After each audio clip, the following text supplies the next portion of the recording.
Hello, everyone, and welcome back to Gen Z Votes. My name is Pratik, and today I'm excited and grateful to be joined by Mr. Eddie Stern. Mr. Stern is a renowned yoga teacher, an author, a researcher, an advocate for well-being, and he is based in New York City. How are you doing today? I'm doing good. How are you, Pratik? Great.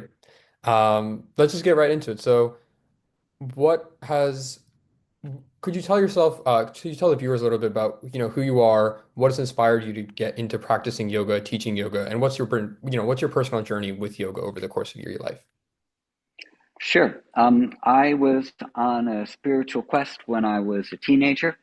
I was actively trying to, find what was meaningful and purposeful about my life and about being alive from the time I was, 15 or 16. And that led me somehow to learn about yoga when I was 18. And when I first started learning about yoga, I felt that it was connecting a lot of the dots that I'd been looking for. It gave me a way to connect to this part of myself that was truly and fully me, and a part of myself that I could form a relationship with that wasn't being molded by the way society thought I needed to be, or I should be, or the things that I was supposed to be doing in order to be successful in life.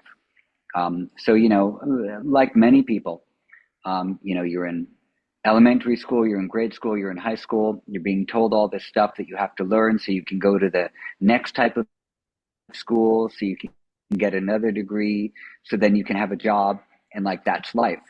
And for me, even in high school, I thought this is not life. That's not what I would consider to be living. And I was looking for something that was a bit more meaningful, a lot more meaningful than that. And so yoga gave that to me. So by the time I was 20, I thought, this is what I'm going to do with my life.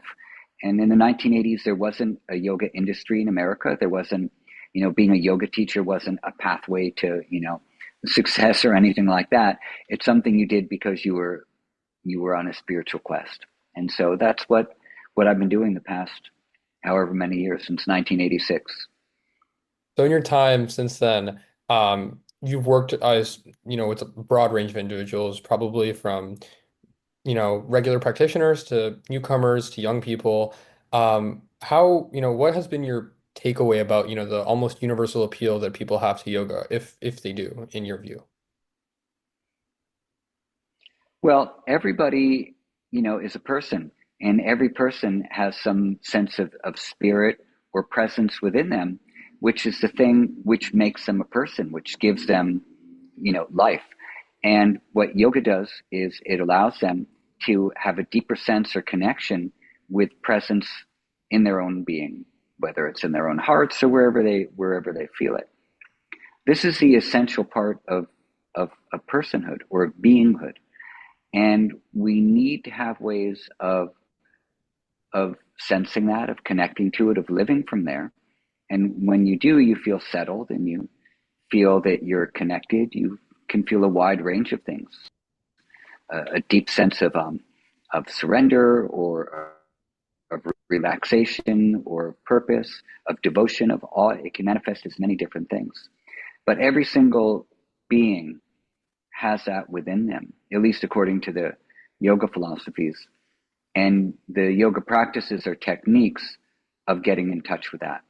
Even the ability to self regulate yourself a little, to calm yourself down when you're stressed out, to not be overreactive, to not be too over judgmental or too overcritical, whatever it might be. Um, even these simple little things are going to make people feel better. And the things that are stressing them out are going to start to lessen a little bit. And the things that distract them from what's important will just sort of simmer down a little bit. So anybody who does some simple yoga practices or some simple yoga relaxation techniques, they experience this pretty quickly.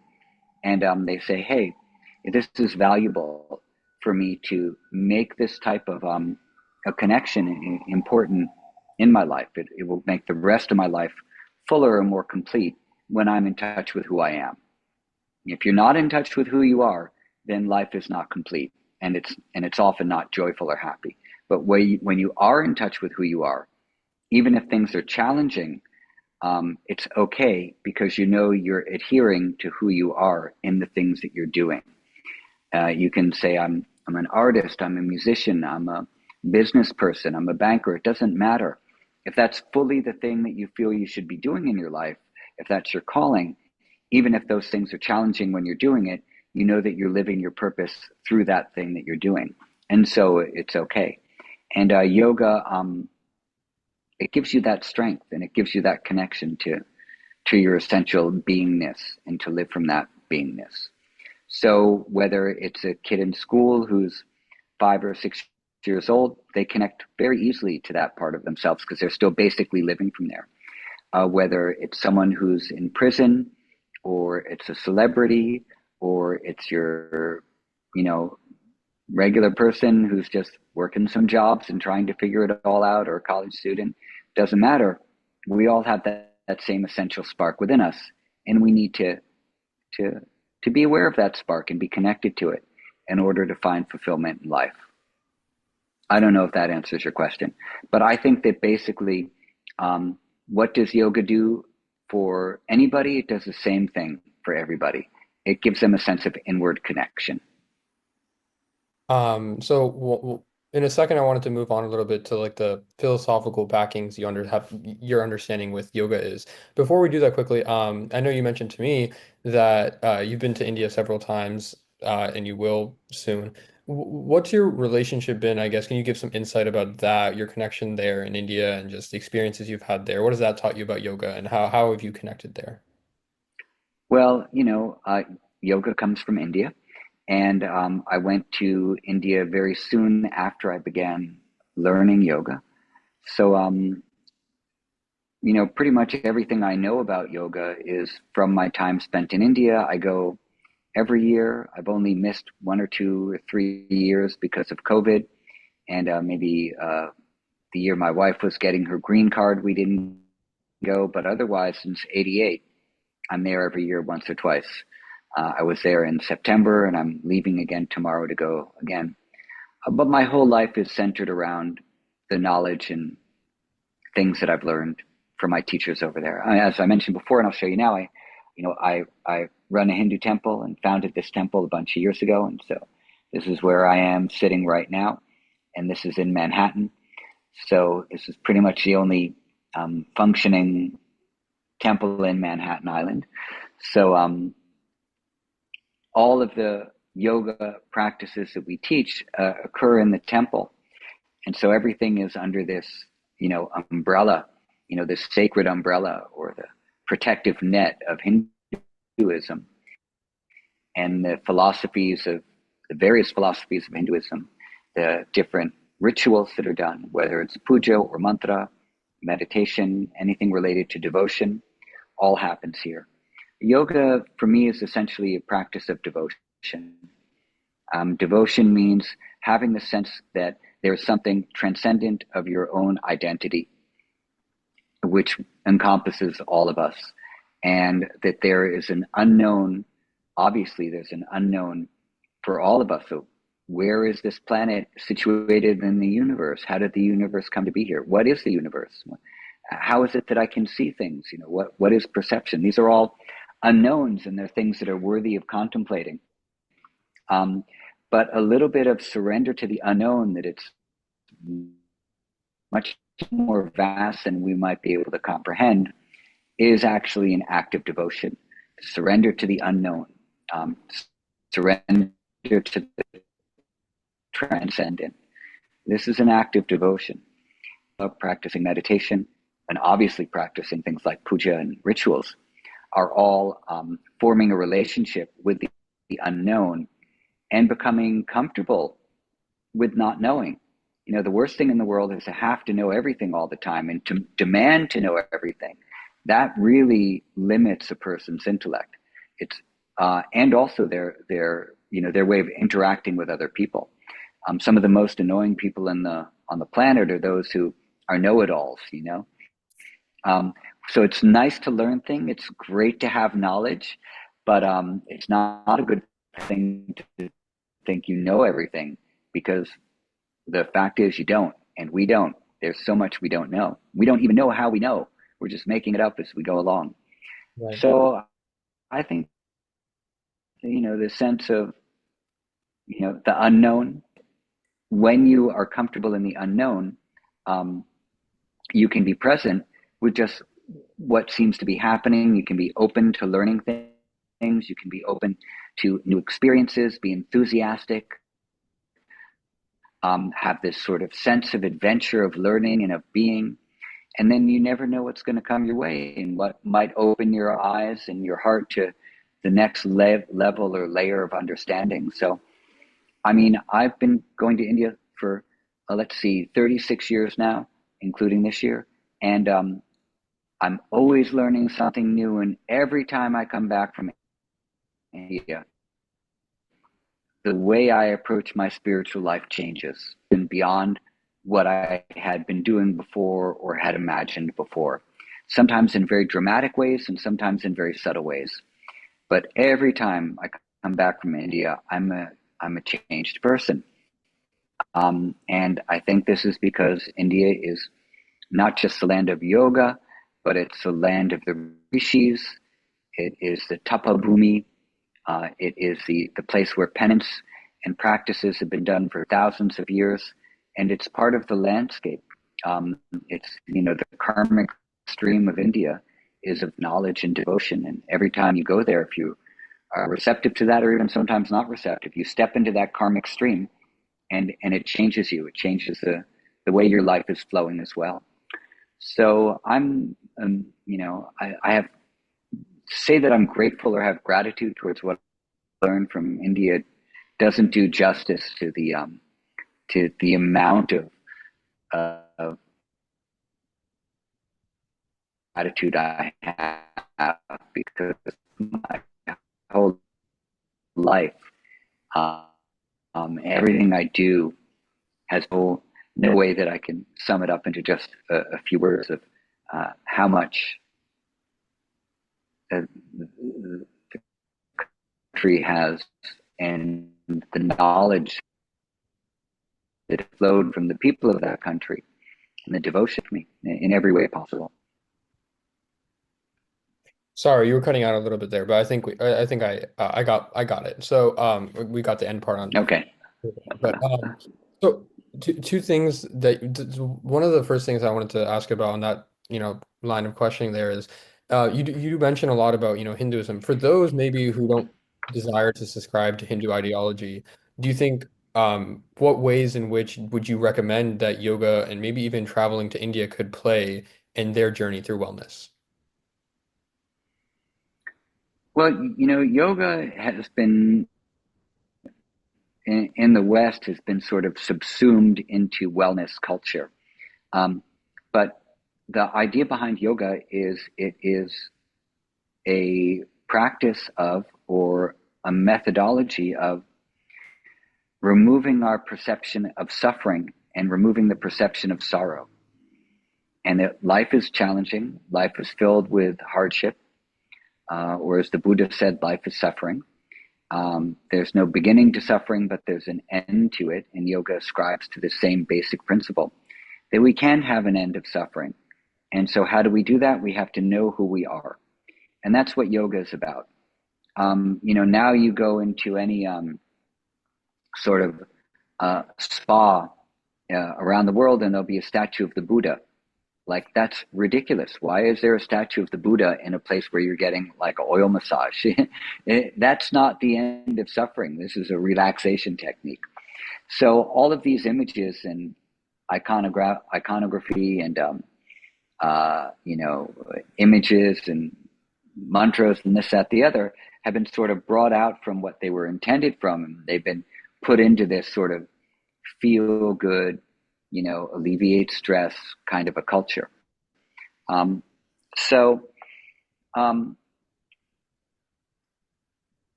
yoga serves a lot of different purposes, and some people just need to relax a little bit. Yoga will help them do that. Some people have back pain. Certain yogas can help them with that. Some people need to sleep better. Certain yoga practices can help with that. Some people need to stretch their bodies in different ways because they sit in chairs too long. And Some yoga practices can help them with that. So there are a lot of things that yoga can be helpful for, but the thing that yoga is supposed to be for is knowing who we are and ending our connection with identifying with limited identity. And limited identity is founded upon suffering and hardship, and identity without suffering. So we need to sever that relationship, as it's said in Gita and as it's said in Yoga Sutra. And that's the purpose of yoga. So you don't need to be Hindu to do that. You don't need to be anything to do that, because everyone suffers. And so anyone who wants to try to understand what suffering is and what their perception of it is and how all that comes about, yoga can be helpful for that. I have a strong affinity and connection with Hinduism because it's the context with which I learned yoga. That was how I was trained, so that's a part of me. But when people come to our temple to learn asanas and pranayama, this isn't the thing that I'm teaching them how to be Hindu or that they should be Hindu or anything like that. They come here and I teach them what they've come here to learn. Some asanas, some pranayama, some relaxation, but they're doing it in an atmosphere which is a devotional setting. And that has an influence on them because they come into the space and they think, wow, it's really beautiful in here. I don't know what all this means, but I feel peace inside this space. And so that's really nice. If if you can go into a church anywhere around the world and feel at peace and in awe of the beauty of these magnificent cathedrals. You can go into mosques all around the world and be in awe at the beauty and feel the peace of them. You can go into synagogues and feel the same thing. Just because you're going into a mosque or going to church and feeling the peace of those places doesn't mean all of a sudden you become Christian or you become Muslim or you become Jewish by going into a synagogue. You can go and feel the peace. Peace is for everyone. Peace should be for everyone. And so you can build spaces that are using thousands of years of devotion and belief to create little portals of peace and of understanding that people can come into, benefit from, and then go back out into the world carrying some of that flow of peace with them. So that's what's happening here. We've built a sacred space and we're filling it with peace and we're filling it with devotion. We don't expect anyone who comes here to be anything other than who they are. And the things that they learn here, even if it's just some sun salutations or lying down on the back and breathing, that brings them a measure of peace and some joy in their life. And then they bring that with them when they leave this space. So that's what's happening here. Those simple things don't have anything to do with religion. They have to do with addressing our essential being. And Hinduism originally was, not a religion. It was only considered to be a religion much, much later. The word Hindu was something given by the Persians to all the people living in the Indus Valley below the Sindhu River. And so all of the people living in the valley below the land below the Indus River, this was the Hindustan. It was the place below the Sindhu River. And so the Hindustanis were the people who lived in this country. There was and still is a tremendously diverse amount of religious practices occurring in India. Tremendous diversity, different ways of worshiping, different deities to worship, atheistic principles, theistic principles, non-dualistic, dualistic, tantric, Jain, Buddhist, like you name it. There's a ton of different things happening in there. There's no one central doctrine. And so when the word Hindu was first given to the religious ideas, it was basically the diversity of practices are all lumped under this umbrella of Hinduism, but there's no one cohesive idea of what Hinduism is in terms of a book to follow, like the Old Testament or the New Testament or the Quran. There might be a variety of different texts that people are following, or no text at all, because they're following an oral tradition.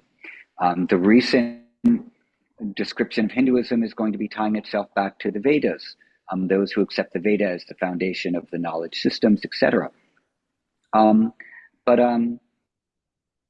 you know, the reason I use the word Hinduism is that it is the word that currently India has chosen to describe now, even though they've adapted it from another cultural, superimposition, adapted it for how they want to describe what's happening in the diversity of practices in India. But when I was first going to India and studying, many of the teachers that I was studying with, even though they were Indian and ostensibly Hindu, didn't describe themselves as Hindu. They might have said, I follow the Sanatana Dharma, or I am an Advaita Vedantin, or I am a Shaivite, or I am a Vaishnavite. But they didn't say I'm Hindu. But over time, the word Hinduism has become a little bit more prevalent for whatever reasons for the description of everything that's happening there. So that's the word I use. It's not up to me to choose. Often people say, what is your, what's your understanding of yoga? What does yoga mean to you? And I often say, doesn't matter what yoga means to me. What I strive to do is understand what yoga means according to the texts. What does yoga mean according to India? That's where it comes from. That's what I strive to understand. So if a culture decides to call themselves a particular thing, then that's what I'm going to call it. If one day everyone in India decides we don't want to use the word Hinduism anymore because we didn't choose that word, now we're going to call ourselves this, that, or the other, then that's the word that I'll use. So, you know, I'm sorry if that's too much of a long-winded answer or whatever, but this is why I use the word Hinduism, because this is what my teachers have said. No, this is the word you should use. And, obviously we're running a Hindu temple. I mean, there's nothing else to call it here. But is Hinduism a religion? No. Hinduism is a way of life. And it's founded on dharma, artha, kama, and moksha, understanding the thing you should do in your life, the tools to achieve that, fulfilling your desires in alignment with dharma and liberation. These are going to be the foundations of Hinduism. And then the foundations of dharma are going to be daya, dana, and dhamma. They're going to be compassion and self-restraint and charity. And these are going to be the foundations of dharma. So these are all ways of life, an entire approach to living, not a religion that is tying itself back to one idea of a deity, but how do I live as a person engaged in the world with a connection to the transcendent principle that is powering all of this already, and how do I form a relationship with this? So that's basically, what I've understood from what I've learned from my teachers. So it's much more than the idea of a religion. It's a way of life. Yeah. Correct me if I'm wrong, please.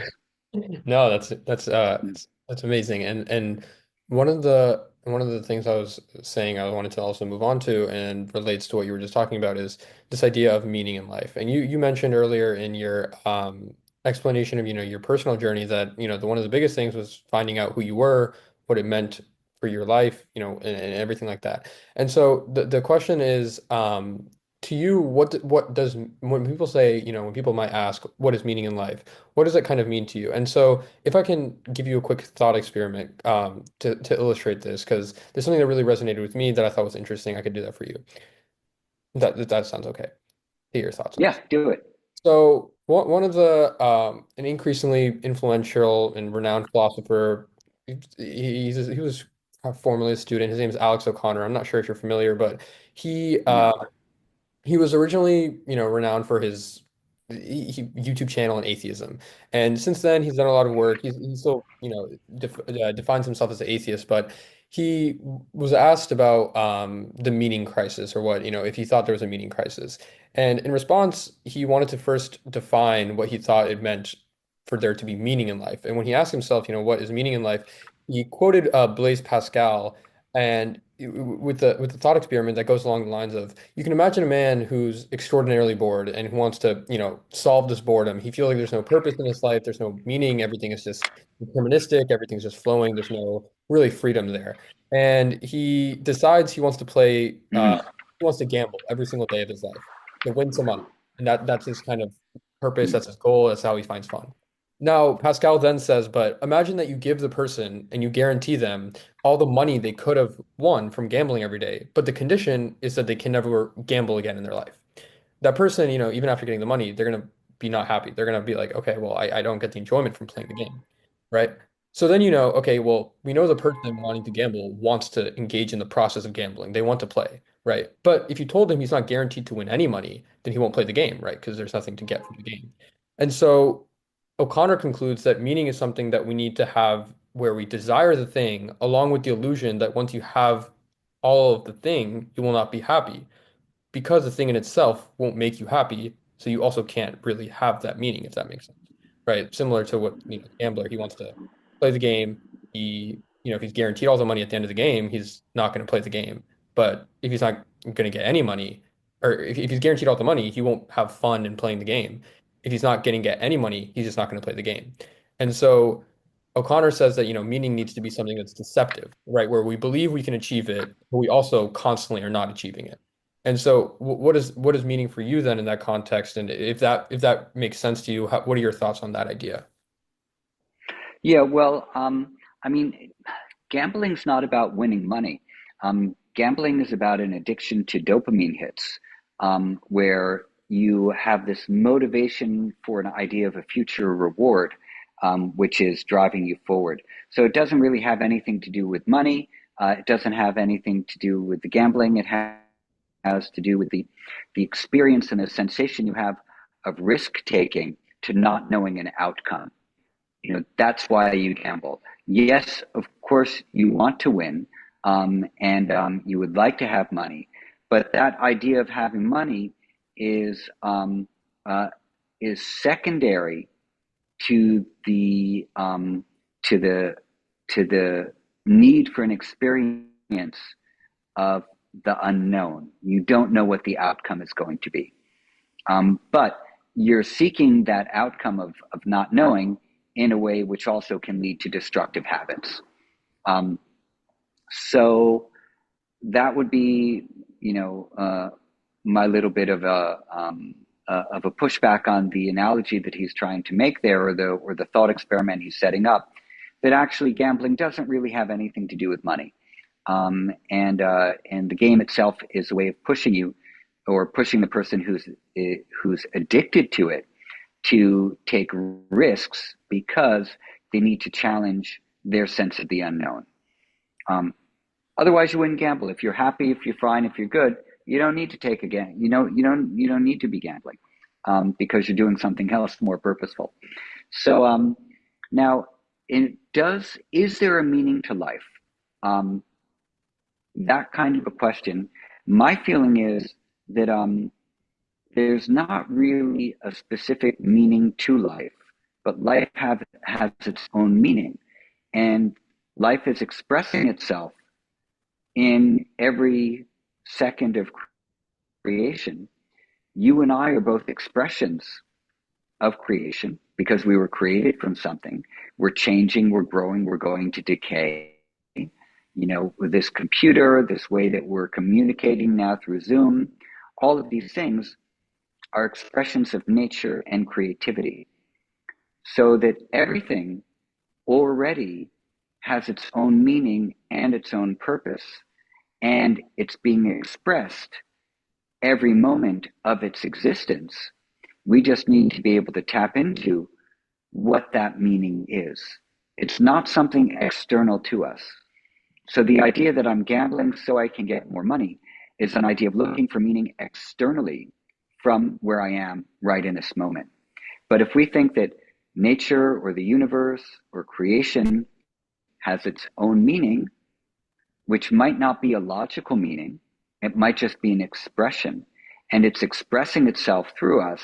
If we can start to form a relationship or be quiet enough to tune into this continuous expression, then meaning reveals itself to us. It's not something we can go out and find necessarily, but it will reveal itself to us at the right time. Every cell of our body is serving a purpose. Our liver cells, our stomach cells, our brain cells, the cells that are allowing us to perceive sound and smell things, they all are serving a purpose, and they all have a connection to meaning within that purpose that they're serving because they're doing the things that they do. So pay attention to them. Pay attention to your body. Pay attention to your breath and to your mind, and pay attention to all these things, and their purpose will start to reveal themselves to you. And then that's where meaning will start to appear as well. So that's my feeling about it. And that's why yoga helped connect me to meaning, because it taught me how to listen. It taught me how to listen to my body, to my breath, to my mind, to think about what my mind was, to think about what a thought is. How often do we think about what a thought is? We take them for granted. So if you think about what a thought is, it will render all thought experiments insignificant and purposeless, because thought is just a very superficial level of mind using other information from past inputs to form new ideas about things.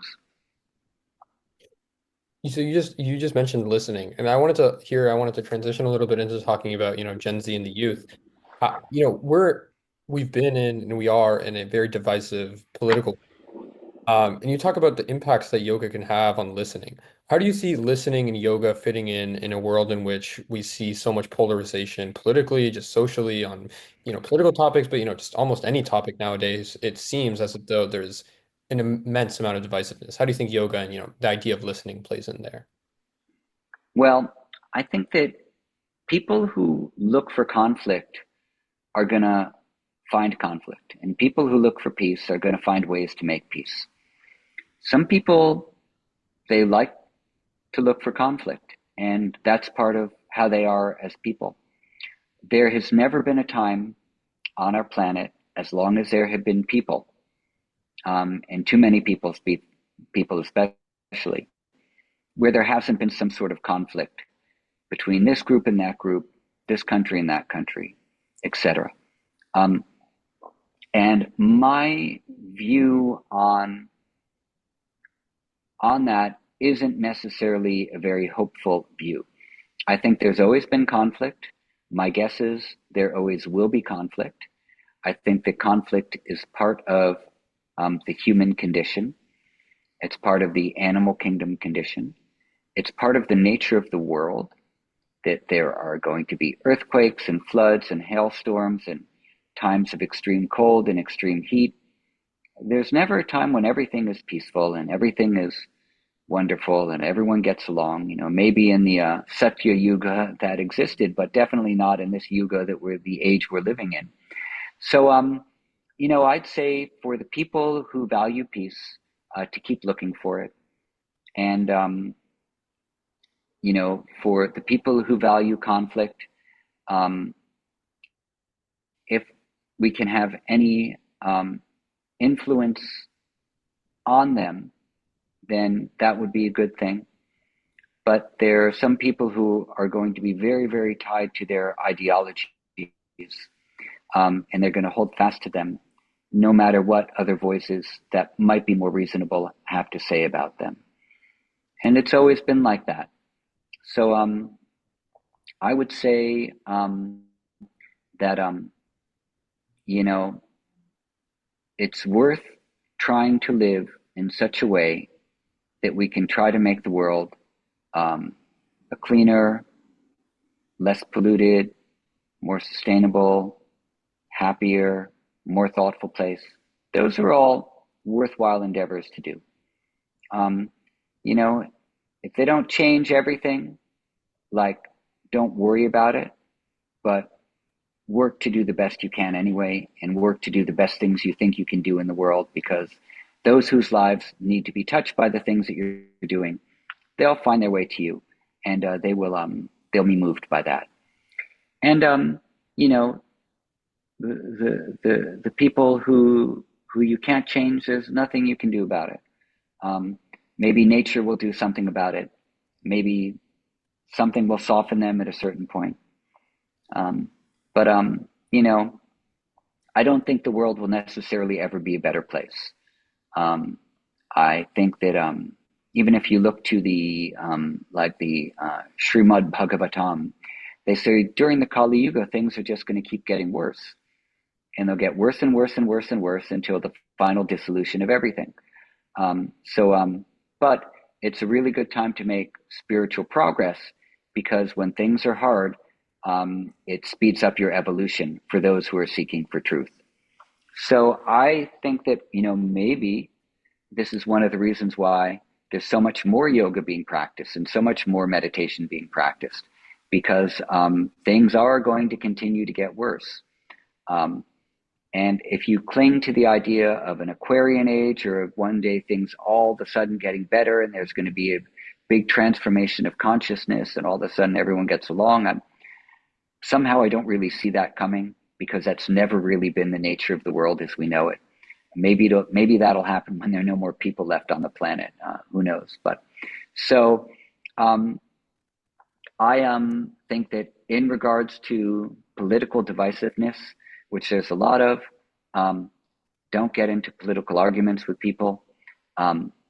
Don't get too obsessed about reading the news and every terrible thing you can read about a politician you don't like. If there's nothing you can do about it, except for vote in upcoming elections for the people who you would like to support. Um, we can try to have sane conversations with people. Often conversations will get to a point where things get heated.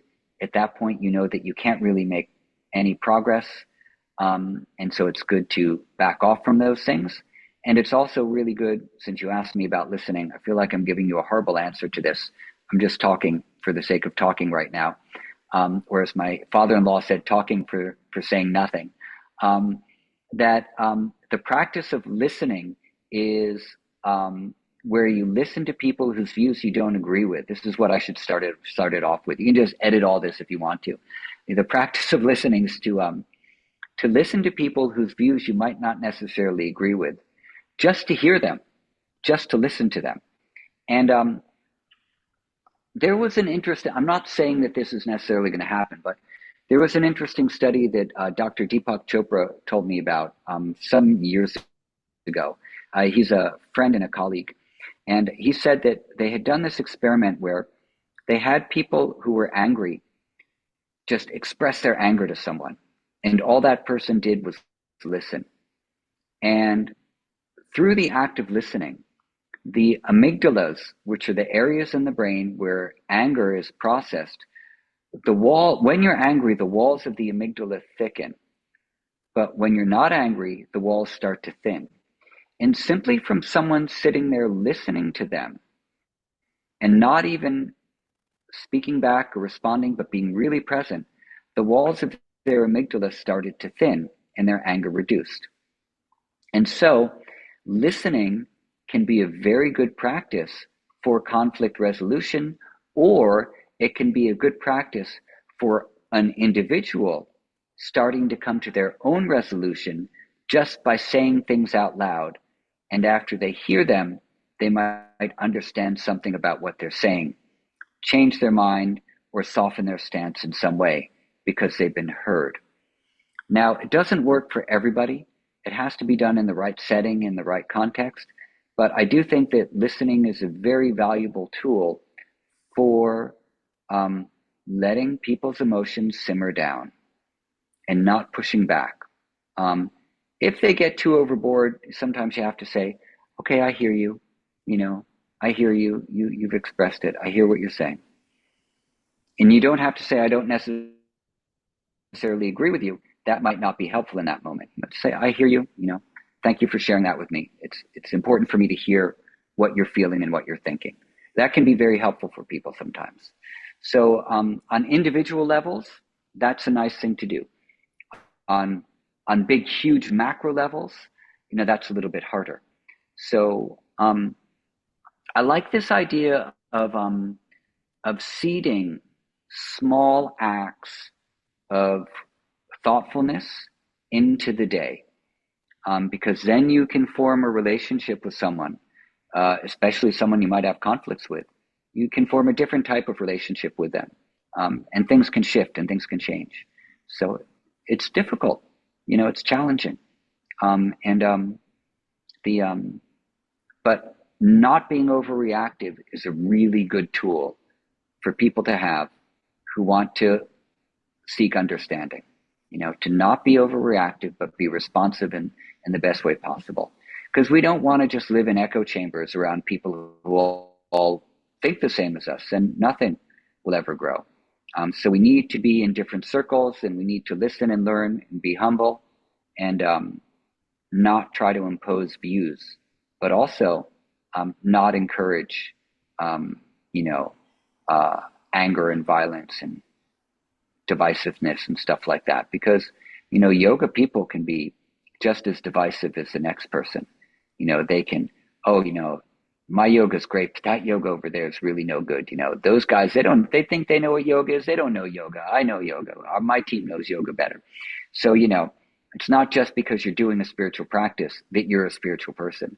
You might be superimposing the same political divisiveness within your own communities, like just in a yoga world. So we, at the temple here, we are really careful to not let any politics come into the temple, Mm. whatsoever, because people come here for being in a safe place where they're not inundated with all of the partisanship, which is splitting America apart in so many ways. They come here to find peace, and that's what we're trying to provide people with. So, no politics in the temple, no promotion of political parties, of political candidates, of anything. The only thing that we stand for is non-harm and devotion. Yeah. Two things. Yeah, and so on that view, you mentioned, seeding in little, acts of thoughtfulness throughout the day. How can the youth and Gen Z take that advice, and not just for thoughtfulness, but also maybe for yoga, who want to start practicing yoga? How can how can young people start integrating mindfulness, thoughtfulness, and yoga into their daily lives in a way that's, impactful, but also sustainable for newcomers? Well, I think it's up to you guys to decide how you want to use it. I think if you are not doing some yoga, or you have people listening to your channel who are not doing it, who are interested to try, they should try a bunch of different yoga classes and maybe some different meditation classes, see what they like, and then decide how they want to make use of it. And, you know, my generation, we haven't really particularly left the world in such a great shape. I mean, the world has been on a decline since the Industrial Revolution, but I think that it's up to each new generation to decide how they want to use these things to craft the world in such a way that they'd like to live in it. And now, not everyone's going to agree about what kind of a world they want to live in, but I see some, So, how old are you, Pratik? I'm 17, turning 18 Oh, in 3.5, 4 weeks. So all right. When's your birthday? December 24th, Christmas Eve. All right, excellent. So you're an Aquarius. Yes, I am. Yeah, No, sorry, I'm December 20. Capricorn, Capricorn. Capricorn. Yeah. Yeah, Capricorn. Yeah, I'm December 21st. So Oh, nice. Okay. on the cusp. Right. Yeah, Yeah. yeah. All right, good. So yeah, I have a 24-year-old daughter, and her education was it taught me a lot about how to change my views of the world, because she went to a school which was a French school, very, very rigorous education in terms of academics.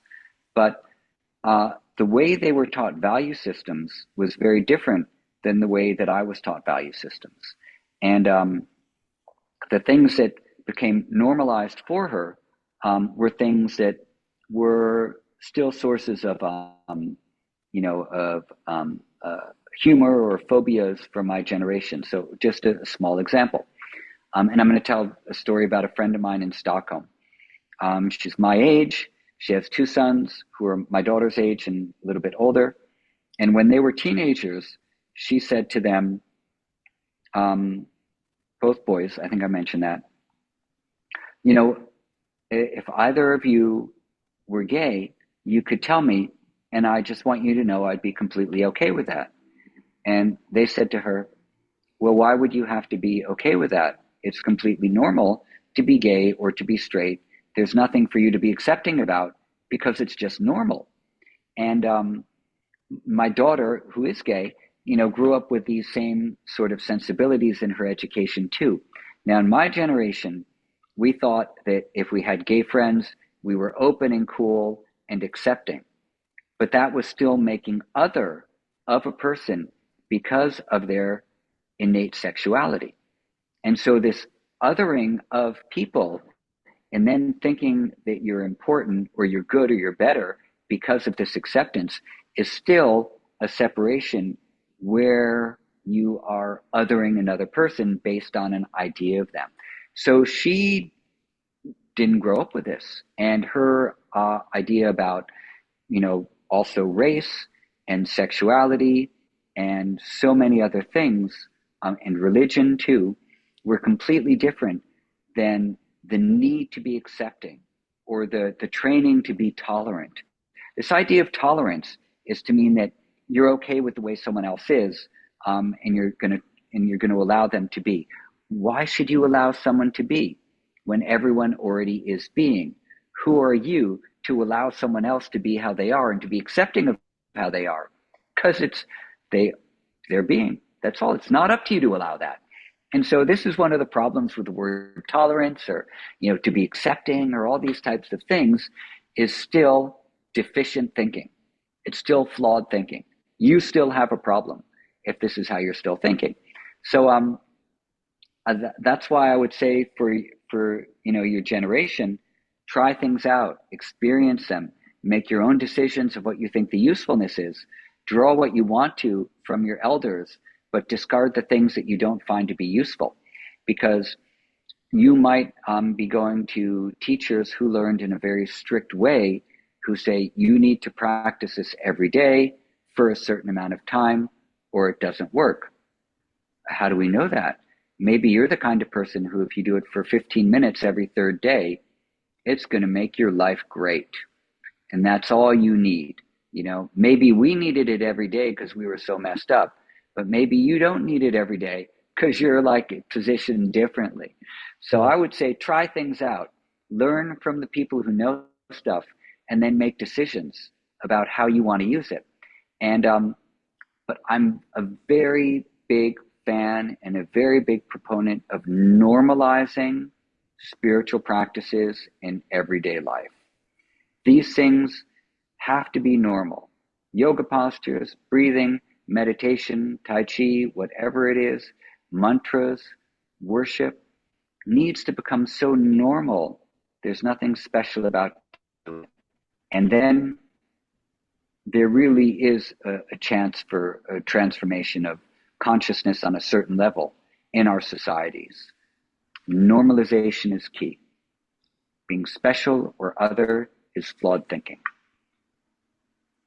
Um, that's really insightful, honestly, very powerful message, the difference between, just being tolerant versus, normalizing the idea of difference. And as, yoga expands, as more differences arise amongst people in the younger generations, how do you see yoga evolving over the next maybe decade, especially as younger generations maybe start to embrace it more widely? I think the more people do these practices, the better it is for the world. Um, and I think that if people especially start learning these things younger and they like them, then it can become sort of second nature, which is good. So, and I think that the all of these things should be done in such a way that they can be integrated into daily living, like brushing your teeth or having your meals at the right time or going to bed at a decent hour, um, taking care of your, self, like you take showers and you shave and you brush your hair and make, a little bit of meditation and a little bit of movement, physical activity and yoga practices, the same as brushing your teeth, the same as any other activity you do. So it's part of your culture of being. Part of the thing you do to take care of your body, your mind, your nervous system, and your spirit a little bit every day for a little while in the way that you feel you need to. Um, and so it's useful in healthcare. A lot of people are working to get more of these practices into healthcare.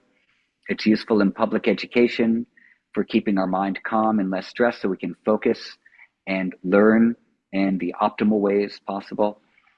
It's helpful in prison systems. It's helpful for even for homeless people in shelters to do some of these practices to find a little bit of moments of calm and hardship. Everywhere, it's important for people who are in government positions, assuming they want to do these types of things. Um, so these practices, they're practices of you know of self-autonomy. They're practices of humility, practices of devotion, practices of calm, practices of peace. Those things are useful everywhere. So the more normal they become, the better it will be for everybody. And so I say, let these practices go everywhere to everyone who wants to do them, and let's not be too dogmatic about getting them included places for the people who are not interested. Dogma is the death of any good thing. Mm. And maybe one thing I just wanted to follow up on there was you talk about, integrating yoga into, different fields, different practices. Specifically when we were just previously talking about, politics and, just the divisiveness that comes along with that. Do you see a world in which we can start integrating maybe politics, I mean, yoga into politics, or at least into political conversations and discussions we might have amongst, daily individuals, maybe not politicians, but, just people in our communities, so that way we can streamline all, in a sense, the rigidity that we see in political discourse. You know, I think that these things would be useful, but they don't necessarily need to be called yoga. Um, so a lot of people who are in leadership roles are not very healthy. They don't take care of their bodies. There's very few examples of politicians who look super healthy and are either fit or extremely calm or whatever. There are some, but there are a lot that aren't. And so, for example, you look at uh, Robert Kennedy, who's going to be appointed as, sort of the health czar of the country.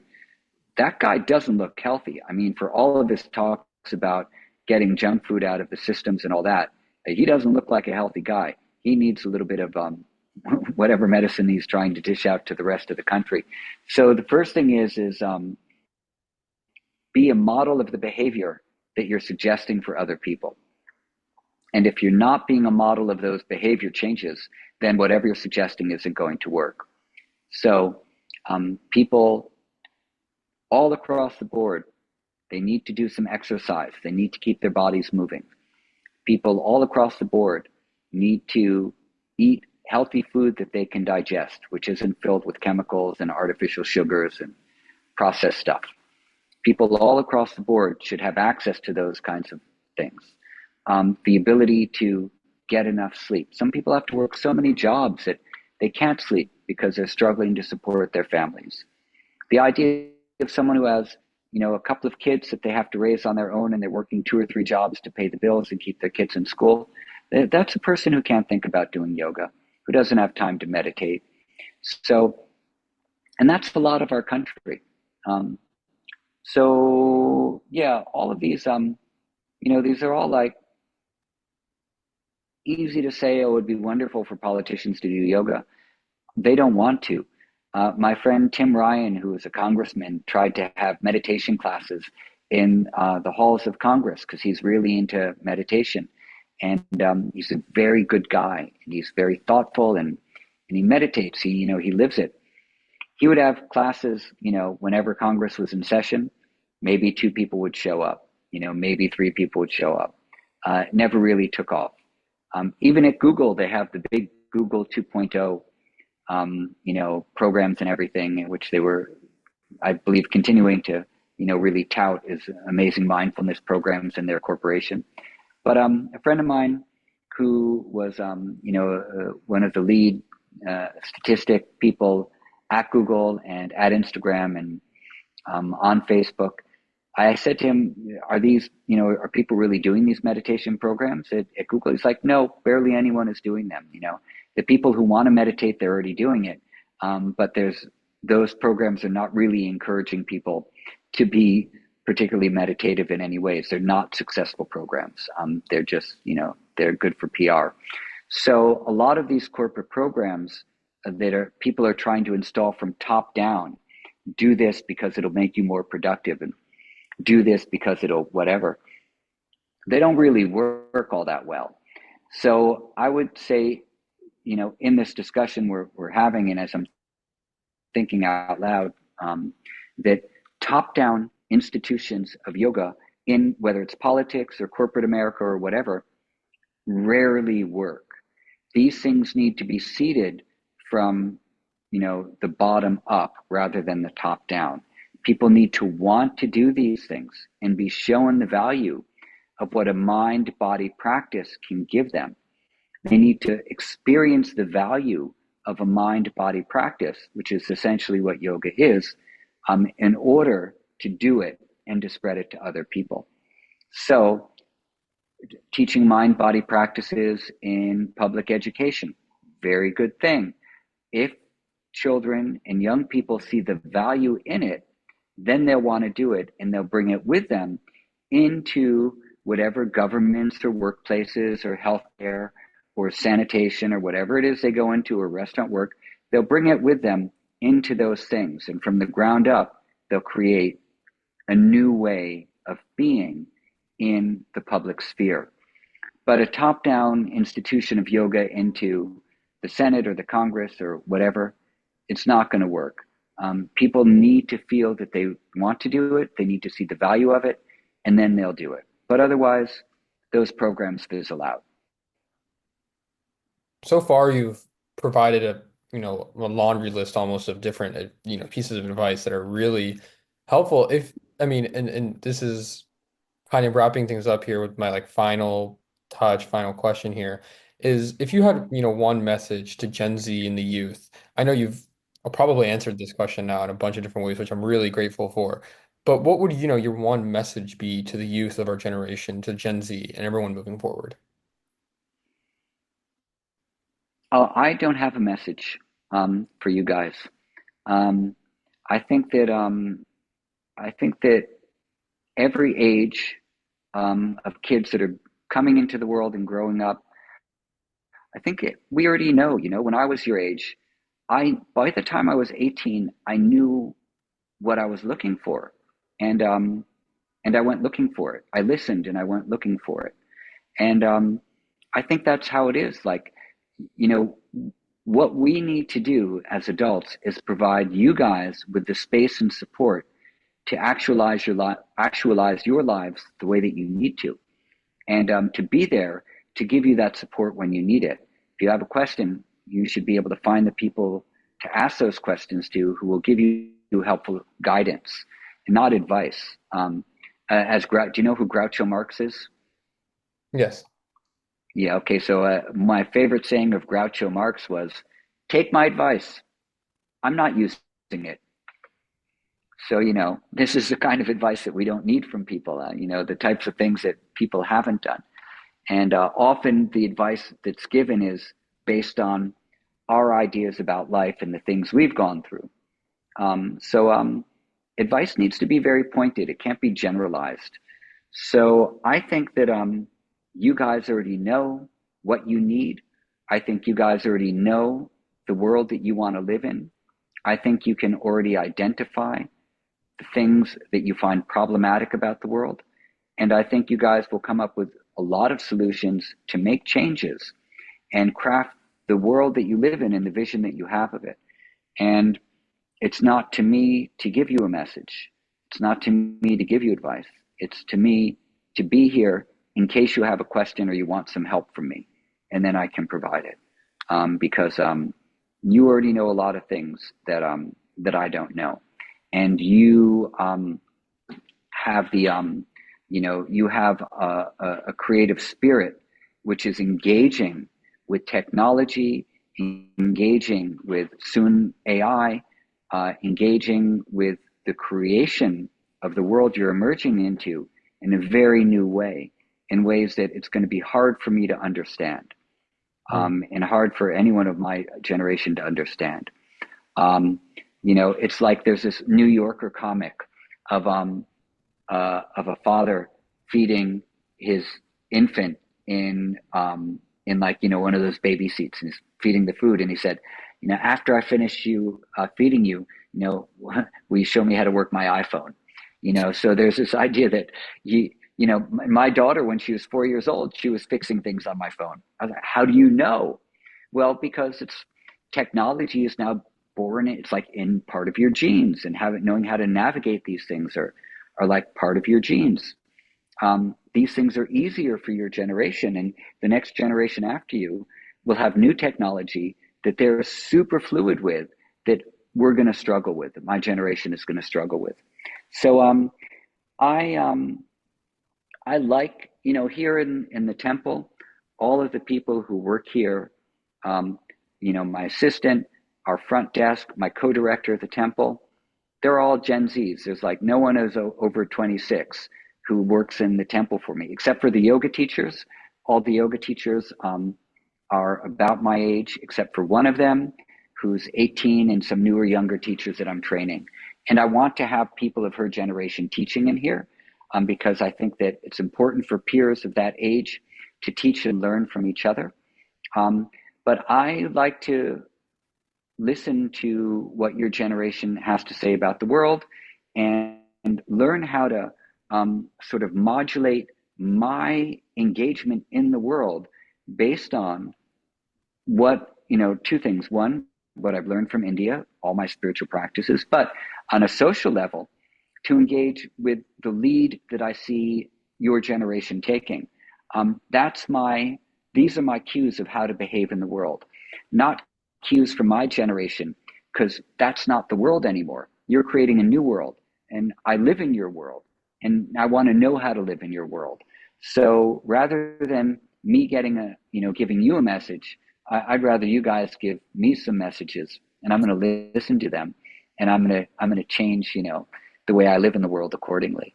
And so that's my answer to that question. Your words have been extremely powerful today. I've learned a lot and I've really enjoyed discussing with you. Um, I can't thank you more for taking the time out of your day today to talk with me.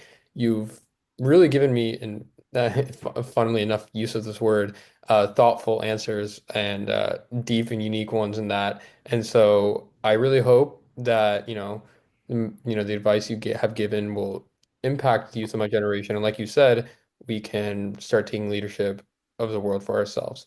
But again, thank you, genuinely, thank you so much for taking the time out of your day, Mr. Stern, today. 100%. It's